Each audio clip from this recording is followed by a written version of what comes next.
بسم اللہ الرحمن الرحیم۔ ترکی کے خلیفہ سلطان مراد کی عادت تھی کہ وہ بیس بدل کر عوام کی خبر گیری کرتا تھا۔ اس نے ایک رات اپنے سیکورٹی انچارج کو کہا کہ چلو کچھ وقت لوگوں میں گزارتے ہیں۔ شہر کے ایک کنارے پر پہنچے تو دیکھا ایک آدمی گرا پڑا ہے۔ بادشاہ نے اسے ہلا کر دیکھا تو مردہ انسان تھا۔ لوگ اس کے پاس سے گزر کر جا رہے تھے۔ بادشاہ نے لوگوں کو آواز دی، ادھر آؤ بھائی۔ لوگ جمع ہو گئے اور وہ بادشاہ کو پہچان نہ سکے۔ پوچھا کیا بات ہے؟ بادشاہ نے کہا آدمی مرا پڑا ہے، اس کو کسی نے کیوں نہیں اٹھایا؟ کون ہے یہ اور اس کے گھر والے کہاں ہیں؟ لوگوں نے کہا یہ بہت برا اور گناہ گار انسان ہے۔ تو سلطان مراد نے کہا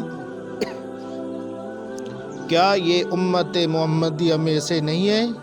چلو اس کو اٹھائیں اور اس کے گھر لے چلیں۔ لوگوں نے میت گھر پہنچا دی۔ اس کی بیوی نے خاوند کی لاش دیکھی تو رونے لگی۔ لوگ چلے گئے۔ بادشاہ اور اس کا سیکورٹی انچارج وہیں عورت کا رونا سنتے رہے۔ وہ کہہ رہی تھی میں گواہی دیتی ہوں بے شک تو اللہ کا ولی ہے اور نیک لوگوں میں سے ہے۔ سلطان مراد بڑا متعجب ہوا کہ یہ کیسے ہو سکتا ہے۔ لوگ تو اس کے بارے میں یہ باتیں کر رہے تھے اور اس کی میت کو ہاتھ لگانے کو تیار نہ تھے۔ اس کی بیوی نے کہا مجھے بھی لوگوں سے یہی توقع تھی۔ اصل حقیقت یہ ہے کہ میرا خاوند ہر روز شراب خانے جاتا، جتنی ہو سکے شراب خریدتا اور گھر لا کر گڑھے میں بہا دیتا اور کہتا چلو کچھ تو گناہوں کا بوجھ مسلمانوں سے ہلکا ہوا۔ اسی طرح رات کو ایک بری عورت کے پاس جاتا اور اس کو ایک رات کی اجرت دے دیتا اور اس کو کہتا کہ اپنا دروازہ بند کر لے، کوئی تیسرا تیرے پاس نہ آئے۔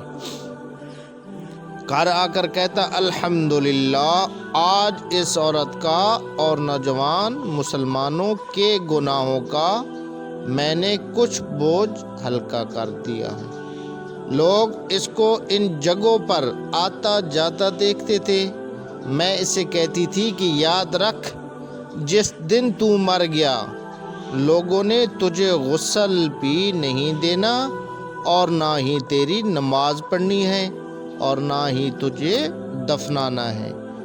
وہ مسکرا دیتا اور مجھ سے کہتا کہ گھبرا مت، تو دیکھے گی کہ میرا جنازہ وقت کا بادشاہ علماء اور اولیاء پڑھیں گے۔ یہ سن کر بادشاہ رو پڑا اور کہنے لگا میں سلطان مراد ہوں، کل ہم اس کو غسل دیں گے، ہم اس کی نماز جنازہ بھی پڑھائیں گے اور اس کی تدفین بھی ہم کروائیں گے۔ چنانچہ اس کا جنازہ بادشاہ، علماء، اولیاء اور کثیر عوام نے پڑھا۔ آج ہم بظاہر کچھ دیکھ کر یا محض دوسروں سے سن کر اہم فیصلے کر بیٹھتے ہیں۔ اگر ہم دوسروں کے دلوں کے بھید جان جائیں تو ہماری زبانیں گونگی ہو جائیں گی۔ زاہد نگاہ کم سے کسی رند کو نہ دیکھ، نہ جانے اس کریم کو تو ہے کہ وہ پسند۔ اگر ہماری ویڈیو اچھی لگے تو پلیز لائک کر دینا، ہمارے چینل کو سبسکرائب کر کے بیل کے آئیکن کو پریس کر دینا تاکہ اسی طرح کی ہر نئی آنے والی ویڈیو آپ تک پہنچتی رہے۔ اللہ پاک آپ سب کامیاب و ناصر و والسلام ورحمۃ اللہ۔